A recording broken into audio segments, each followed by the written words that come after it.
بسم الله الرحمن الرحيم. يا أيها الذين آمنوا لا تقربوا الصلاة وأنتم سكارى حتى تعلموا ما تقولون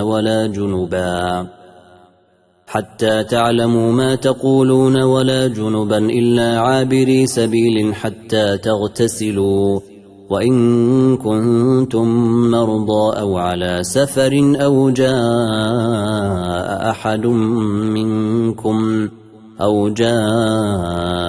أحد منكم من الغائط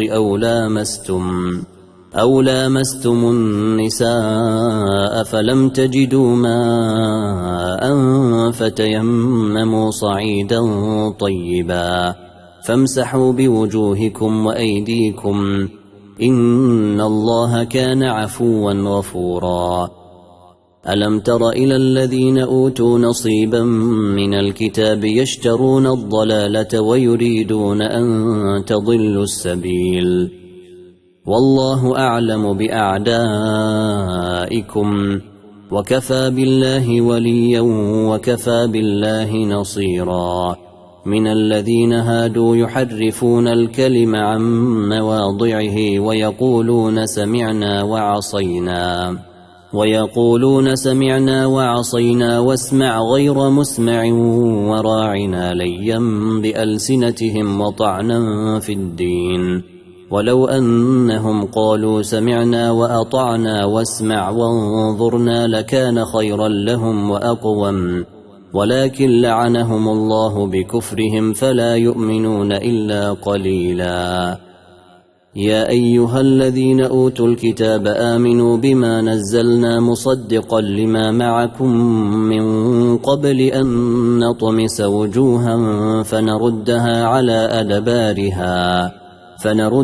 على أدبارها أو نلعنهم كما لعنا أصحاب السبت، وكان أمر الله مفعولا. إن الله لا يغفر أن يشرك به ويغفر ما دون ذلك لمن يشاء، ومن يشرك بالله فقد افترى إثما عظيما. ألم تر إلى الذين يزكون أنفسهم بل الله يزكي من يشاء ولا يظلمون فتيلا. انظر كيف يفترون على الله الكذب وكفى به إثما مبينا. ألم تر إلى الذين أوتوا نصيبا من الكتاب يؤمنون بالجبت والطاغوت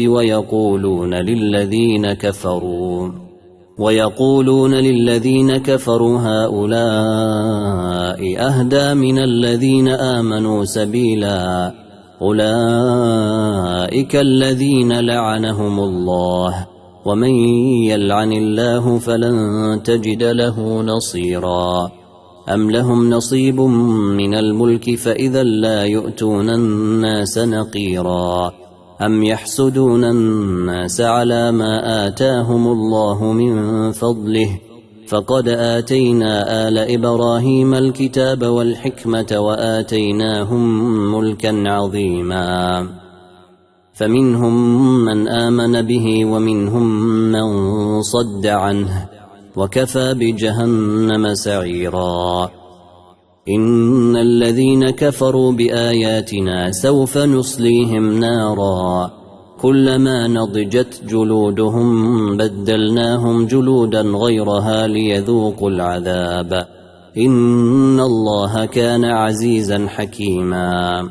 والذين آمنوا وعملوا الصالحات سندخلهم جنات تجري من تحتها الأنهار خالدين فيها أبدا، لهم فيها أزواج مطهرة وندخلهم ظلا ظليلا. إن الله يأمركم أن تؤدوا الأمانات إلى أهلها وإذا حكمتم بين الناس أن تحكموا بالعدل، إن الله نعم ما يعظكم به، إن الله كان سميعا بصيرا.